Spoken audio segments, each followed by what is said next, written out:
जामवंत भगवान ब्रह्मा के पुत्र थे, जिन्हें हमेशा अमर होने का वरदान प्राप्त था। उनका जन्म सतयुग में हुआ था। वह द्वापर युग के अंत तक वे जीवित रहे थे। जामवंत जन्म से ही अत्यधिक बुद्धिमान व शक्तिशाली थे।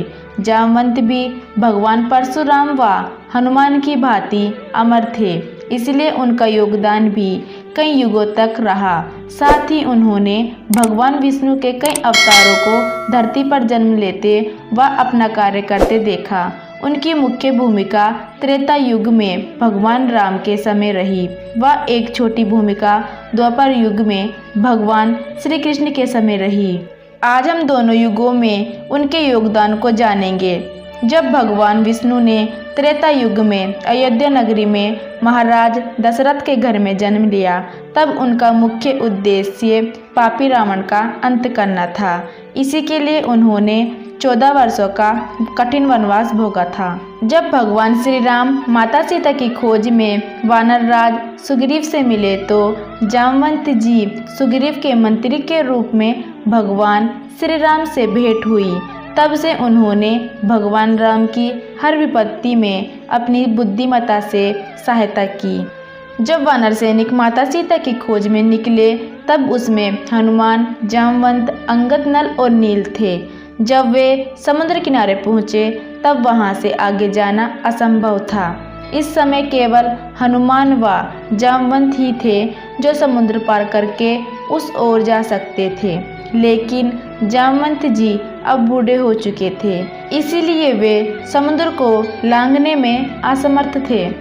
उन्होंने ही हनुमान जी को अपनी शक्ति याद दिलाई थी, जिस वजह से हनुमान जी को अपनी शक्ति वापस मिली तथा वे माता सीता को खोजने में सफल रहे। अब बात करते हैं हम द्वापर युग की, यानी श्री कृष्ण काल की। जब एक बार श्री कृष्ण के ऊपर सेमंतक मणि के चोरी होने के मिथ्या आरोप लगा, तो उन्होंने उसकी खोज की। वह मणि जामवंत के पास थी, जो एक गुफा में रहते थे।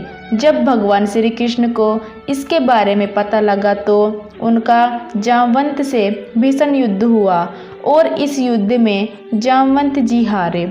भगवान ब्रह्मा के पुत्र होने व स्वयं को मिले वरदान के कारण जामवंत जी किसी से हार नहीं सकते थे, इसलिए उन्हें आश्चर्य हुआ। तब उन्होंने श्री कृष्ण से उनका परिचय पूछा। भगवान श्री कृष्ण ने उन्हें बताया कि वे स्वयं भगवान विष्णु के अवतार हैं। यह सुनकर जामवंत जी को अपने किए पर बहुत पछतावा हुआ। इसके बाद जामवंत जी ने उन्हें वह मणि लौटा दी व अपनी पुत्री जाम्बवंती के साथ विवाह करने का प्रस्ताव रखा। श्री कृष्ण ने उनका यह प्रस्ताव स्वीकार किया व उनकी पुत्री जाम्बवंती के साथ विवाह किया। इसके बाद जामवंत जी ने मोक्ष प्राप्त किया।